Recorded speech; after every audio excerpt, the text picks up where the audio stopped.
Actually میرا سوال یہ تھا جی کہ ایک ایسا شخص ہے جو جس کا عقیدہ خراب ہے، جو قبر پرستی پہ ہے، جو اس کا شرک عقیدہ شرک اکبر کرتا ہے وہ، اور وہ اس حال پہ مر گیا، تو کیا ہم اس کے لیے دعا مغفرت کر سکتے ہیں؟ ہمارا بہت خاص دوست تھا وہ ایسا. یہ سوال تھا. بھائی اگر اس کی تکفیر شیخ نہیں ہوئی ہے، بھائی اس کی اگر جی جی تکفیر نہیں ہوئی ہے، علماء نے اسے کافر نہیں کہا ہے، تو اس کے جی ساتھ مسلمانوں جیسا ہی معاملہ کیا جائے گا. ظاہر سی بات ہے کہ آپ اسے اس کی جنازہ تو پڑھیں گے نا، جی مسلمان جی کی قبرستان میں دفن کریں گے، اور سب سے بڑی بات یہ کہ ان کی وراثت ان کے بچوں میں تقسیم ہوگی. تو سارا معاملہ ان کے ساتھ مسلمانوں جیسا کیا جائے گا. تو جب مسلمانوں جیسا سارا معاملہ کیا جا رہا ہے، مسلم قبرستان میں تدفین ہو رہی ہے، ان کا جنازہ پڑھا جا رہا ہے، ان کے ورثہ میں ان کی وراثت تقسیم ہو رہی ہے، تو یہ سب کچھ ہو رہا ہے، تو ظاہر سی بات ہے آپ دعا بھی کر سکتے ہیں. دعا کر سکتے ہیں. اور ایسا شخص ہے ہاں، جس کو ہم بتا باقی دیں دعا کہ کرنے کا یہ مطلب نہیں ہے.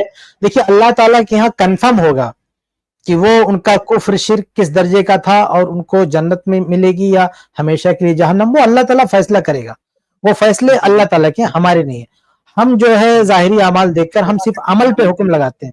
عامل پہ حکم، عامل کو مینشن کر کے کوئی حکم ہم نہیں لگاتے. جس پر جو ہے علماء نے باقاعدہ ان کی زندگی میں حجت قائم کر کے حکم نہیں لگایا، تو ہم حکم نہیں لگاتے. ہم صرف ان کے اعمال پہ حکم لگاتے. ان کا کیا مسئلہ ہوگا اللہ کے یہاں طے ہوگا. ہم دعا تو کر سکتے ہیں انشاءاللہ ان کے لیے. بالکل کر سکتے ہیں بھائی، جب تک تکفیر نہیں ہوئی کسی شخص کی، جب تک آپ دعا کر سکتے ہیں. مسلمانوں کی قبرستان میں تدفین. آج یہ بتائیے، باقی مجھے بڑا گوشت عجیب لگتا ہے نا. سنیے ایک بات بتاؤں میں، یہ جو کیا کہتے ہیں، مرغا کاٹ کے بیچنے والے نا، مرغی مرغا جو بیچتے ہیں گوشت وغیرہ، جی یہ اکثر لوگ دکانیں ان کی ہوتی ہے نا، جو یہ قبروں میں جا کے سجدہ کرتے سب کرتے ہیں. کوئی بھی ڈھال مرغا لے کے آ رہا ہے، بکرا کا گوشت لے کے آ رہا ہے، کھا رہا ہے، کوئی فکر نہیں اس کو کوئی فکر نہیں ہے. اور دوسرے چند مسائل میں بار بار یہ سوال کرتے ہیں کہ ان کے جنازہ پڑھ سکتے کہ نہیں، ان کے لیے دعا. بھائی آپ کو مرغا لانا اس ٹائم فکر نہیں ہوتی ہے؟ آپ چکن لے کے آتے ہیں اور مٹن لے کے آتے ہیں تو فکر نہیں کرتے ہیں کون ہے، کس کی دکان ہے. وہاں کوئی کھانے پینے کا مسئلہ ہوا، پیسے کا مسئلہ ہوا تو کھانے کا مسئلہ ہوا، مرغ کا چکن کا کوئی تحقیق نہیں، وراثت کا مسئلہ کوئی تحقیق نہیں، کچھ نہیں. سب آنے دو، پیسہ آنے دو، چکن آنے دو. اب یہ جو عقیدے کا مسئلہ ہے، جو بحث کا مسئلہ ہے، نہیں وہ تو مشرک تھا، کافر تھا، دعا کریں کہ نہ کریں، یہ بہت بڑی زیادتی ہے.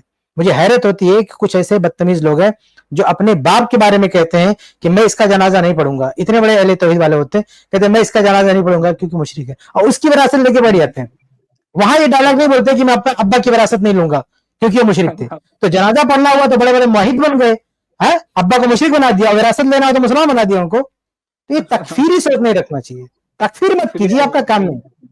کسی شخص کی تکفیر مت کیجیے، اور تکفیر کا جو اس کا لازمی تقاضا ہے اس کو اپلائی مت کیجیے. آپ اعمال پہ حکم لگائیے، یہ ہمارا کام ہے کہ یہ عمل غلط ہے، شرک ہے، کفر ہے، بس وہیں پہ رک جائیے.